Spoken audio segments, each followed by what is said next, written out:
Newcastle United 2, Liverpool 2. A penalty kick from Szoboszlai with the last kick of the game, earning Liverpool a point. Mark Donaldson, Don Hutchison, Stevie Nicol and Mark Ogden. Emotionally charged at St James's Park, with the Tifos paying tribute to Kevin Keegan before the game. And then when the whistle went, everybody except the Liverpool fans high up behind the goal were against Alexander Isak. Let's get to the action in this one. Don, I want to start with you for this game. And is it a fortunate point for Liverpool to begin with? Oh, my days. Mark, that's an understatement. It was an absolute robbery. How Liverpool went away from St James's Park with a point with, a minute overtime being played. It was such a poor performance. They were all over the place, whether it was fullbacks, whether it was midfield players. They didn't really have any control. There was no flow in the game. To come away from there with a 2-2, Iraola will be happy with the result, not the performance. Stevie, in the 5th minute, Anthony Elanga on a counter-attack puts the ball in the back of the net after a good through ball from Osula. He's chased by Kerkez. He's chased by Szoboszlai. This starts from a Liverpool attack with a ball into the Newcastle penalty area, and 30 seconds later, the ball's in the back of the net up the other end. What's going on with the Liverpool defence here? Well, it's just poor organisation behind the ball. You know, you give the ball away inside the opposition penalty box, and then without a challenge, without a touch from a Liverpool player, the ball ends up in the back of your net. That absolutely is about organising your defence behind your attackers and behind the ball. And nobody got even close to anybody. And I guess at the end of the day, this was basically Elanga v Kerkez. And surprise, surprise, Kerkez comes out second best. It is a good finish. It's a tough angle. There's only one place that can go to beat Alisson, and it's in the bottom right-hand corner. And it was pinpoint accuracy. Fantastic goal from Elanga, but horrible, horrible defensive positioning from all Liverpool's back line. 17th minute, Oggy, and Florian Wirtz, nice footwork, and manages to get the shot off. It's well saved by Hornacek. And at this stage, you're wondering, okay, pre-season, it's all been about Wirtz. Can we see the real Wirtz, the Bundesliga Wirtz? Because last season wasn't good. That was a good sign. But for the rest of the game, he didn't really do much, and it didn't look like it's going to be anything different this season. And I know it's only game 1, but I was hoping for more from him today. Yeah, but when you say what is the real Wirtz, we don't really know, do we? We don't know if the Bundesliga Wirtz is the real one, or what we saw last season is the real one. Whether the Bundesliga wasn't strong enough to test him, but whether he's just not suited the Premier League, because he does well in the Champions League, doesn't he? He does seem to do better when he's got a bit more space to play, but he just doesn't seem to like the physicality of the Premier League. And I mean, it was a good chance. It was a scuff shot, really, that was saved by Hornacek. So then he, drifted through the game, was taken off, and you always see the last picture of Wirtz when he's sat on the bench and he's shaking his head. So I don't know what the best version of Florian Wirtz is. I'm beginning to wonder whether he's just a player that isn't cut out for the Premier League. Yeah, you were speaking earlier about Elliot Anderson and being a £120 million player. Because that's your transfer fee, doesn't mean that you are a £120 million player as far as ability is concerned. It's not the player's fault that that's their transfer fee, albeit Wirtz today didn't really do much, or didn't do as much as the Liverpool fans would have hoped. Better Liverpool in the second half, Dawn, came out a little bit more organised, a little bit quicker tempo, passed it about quickly, and they got their equalising goal in the 55th minute. Talk to me about the goal and the good finish after Gravenberch finds Cody Gakpo, but also about the Liverpool opposition, the Newcastle defence, the left back, the left centre back. They kind of stood. Yeah. Lewis Hall didn't really know whether to stay or whether to go. Yeah, you could quite clearly see that Liverpool had a team talk at half-time, because there was bits in the first half, like the Newcastle first goal, where the midfield players, Szoboszlai and Gravenberch, were actually ahead of Wirtz at times, which is incredible, really, considering Florian Wirtz is playing as a number 10. They obviously had the team talk at half-time where the two midfield players played a little bit deeper and played the positions properly. That's why they had more control in the game. That's where territorially Newcastle started to get a grip on the game. Not a grip on the game, but they looked a little bit more comfortable. And then the best passing move Liverpool made in the second half was the little triangle. They find Cody Gakpo in the space. Then it's up to Newcastle, whether it's Lewis Hall, whether it's one of the centre-backs, goes out to try and engage Cody Gakpo. They give him too much time. And even from there, it's a difficult finish. So to find the corner, you think, right, at 1-1, Newcastle would get a grip of the game, go on and win it. But straight away, after the 1-1, they concede again. But Liverpool just toiled a bit. And I think it's either an Iraola instruction to have the midfield players high up the pitch, or it's a lack of understanding from the players and what the manager wants, because first half to second half, it was chalk and cheese. Stevie, you're expecting Liverpool to kick on from Gakpo's equaliser, but not even 2 minutes later, and they're 2-1 down. And again, it's from a Liverpool attack, and the ball ends up in their goal after a Newcastle counter. Well, it's almost a carbon copy of the first. You lose the ball on the edge of the opposition box, and nobody manages to get a challenge in. And honestly, the more I thought about the goal, the more I'm asking questions about Van Dijk. Virgil van Dijk did nothing other than back off for about 45 yards. You know, again, defending behind the ball. He's in charge of the back line. He's the captain. He's the one that should be organising it. So, not only that, but when it comes to it, he does nothing about it whatsoever. As I said, all he did was back off. And from, 50 yards, he ends up in his own penalty box and the ball's in the back of the net. It's just a horrendous defensive display today. Liverpool gave the ball away all over the field way too much. I thought the two fullbacks for Liverpool were atrocious. I mean, Kerkez looks as though he's just panicking every time it comes near him. And Frimpong, quite frankly, I'm not sure whether he's colourblind, but he certainly couldn't pick out a red jersey, that's for sure. And so when you start off like that, you're going to struggle. Mark, I mean, you think of the amount of ball that Trent Alexander-Arnold and Robertson got, and then you look at the amount of ball that Kerkez and Frimpong get today, and you look at the outcome. I mean, there's no output whatsoever. Absolutely not. I mean, so, Stevie makes a point. Van Dijk had a bad day, in my opinion. The two fullbacks had a bad day.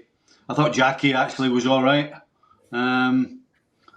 But yeah, you got to keep clean sheets. You scored 2 goals away from home in Newcastle, and as poor as you were going forward, you still get 2 goals. But you got to keep clean sheets. You got to defend better. I mean, defensively, it was atrocious. Mark, when you see that goal again, and Steve, you mentioned Trent. I mean, I'd be taking him back on loan in a heartbeat if I was Liverpool. I'd take Trent back like there was no tomorrow. When you see the goal develop and Wissa picks the ball up 65 yards away from goal, and you freeze frame where Wissa ran, which was about 45 yards, as Stevie said, it was a 6v2 in Liverpool's favour.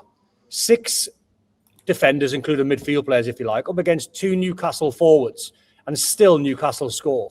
It's actually impossible. If you freeze frame that again in 6v2, it's actually impossible that the attacking team scores. So they were so lightweight on that goal. Mark, just to pick up on Stevie as well, he's talking about Van Dijk and his fault at the goal. I mean, we've all kind of read The Emperor's New Clothes, haven't we, where there's the story where it takes 2 kids to say actually got no clothes on. Well, the situation with Van Dijk, he's 35 years old now, right? And he's been a fantastic player, but this is becoming a recurring theme. He doesn't address the ball, he doesn't go to the ball, he drops off all the time. And did you see right at the end of the game when he's given a yellow card for a really bad foul on Wissa? It was kind of off the ball, but the ref picked it up. So he's going to ground, he's making silly challenges, but he's the guy that's supposed to knit it all together. Now, if he's not there to knit it together, what happens then when you've got Araujo, you've got Xhaka centre-halves?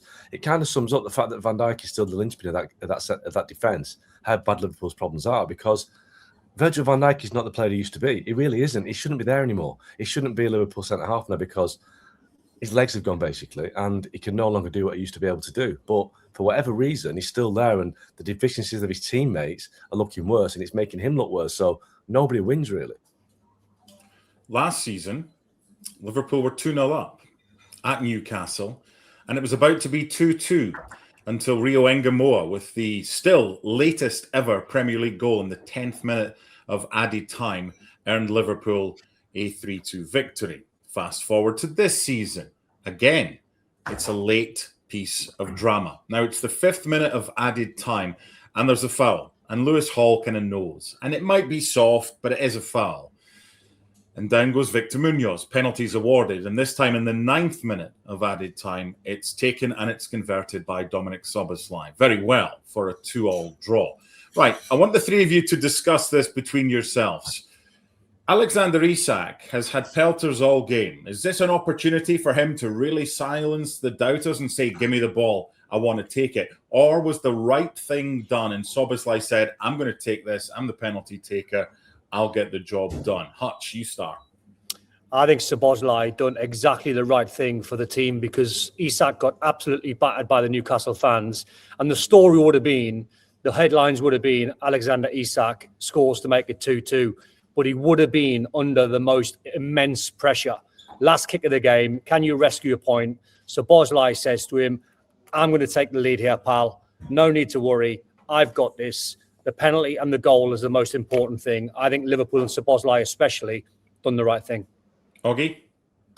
Yeah, I've been done on this. I mean, I'm going back a few years now, but I remember Terry Sheringham left Tottenham to sign for Man United in 97, 98.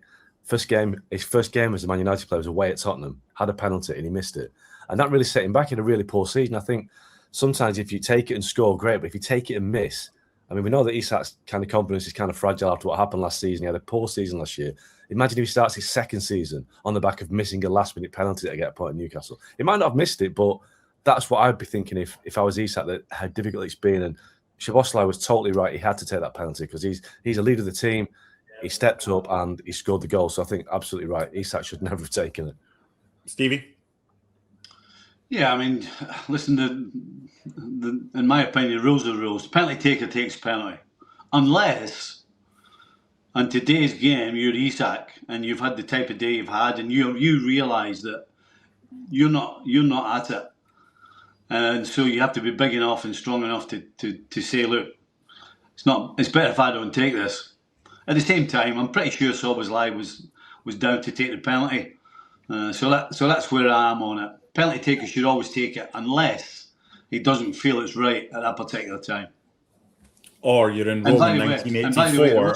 The most important thing about your question, it's not schoolboy football. You know, you're not thinking about giving guys hat tricks or getting back at the crowd or any of all that stuff. So, yeah, you keep it professional and you stick to the rules.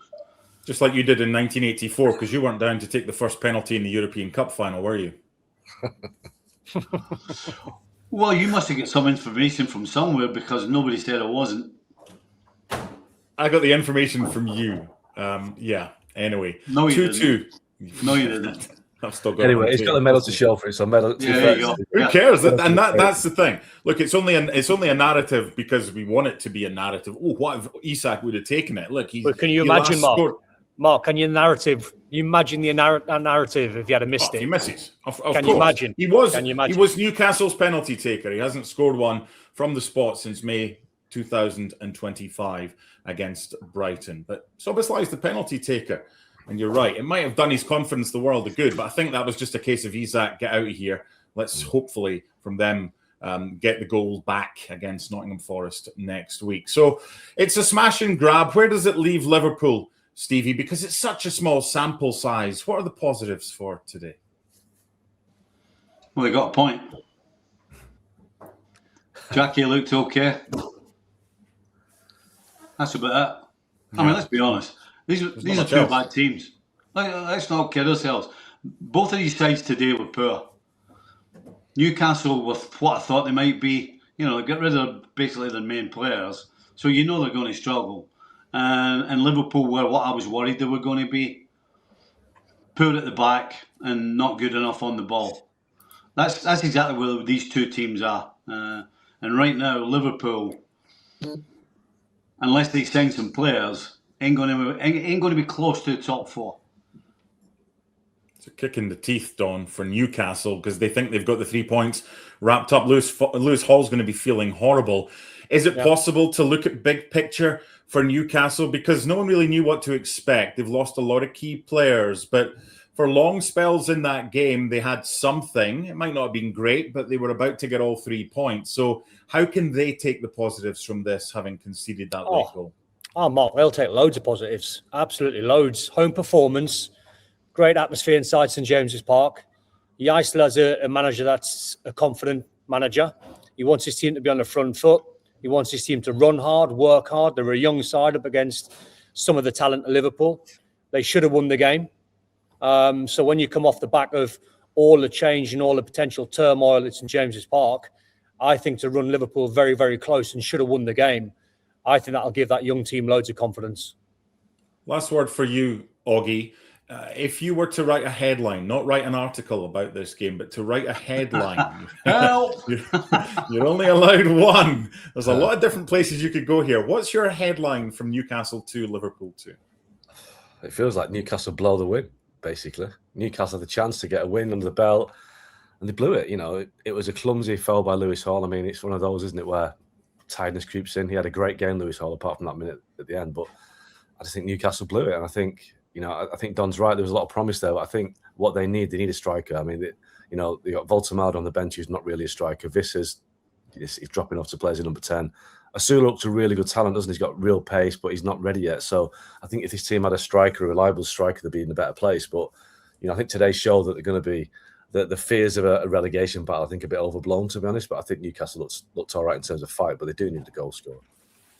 Could do with Hansen and Nicol and a few others at the back, Stevie. Hopefully they'll get better soon. Thank you to Stevie. Thank you to Don. Thank you to Oggy. I'm Mark Donaldson. Newcastle United 2, Liverpool 2. Szoboszlai rescues it for the Reds right at the death. Bye for now.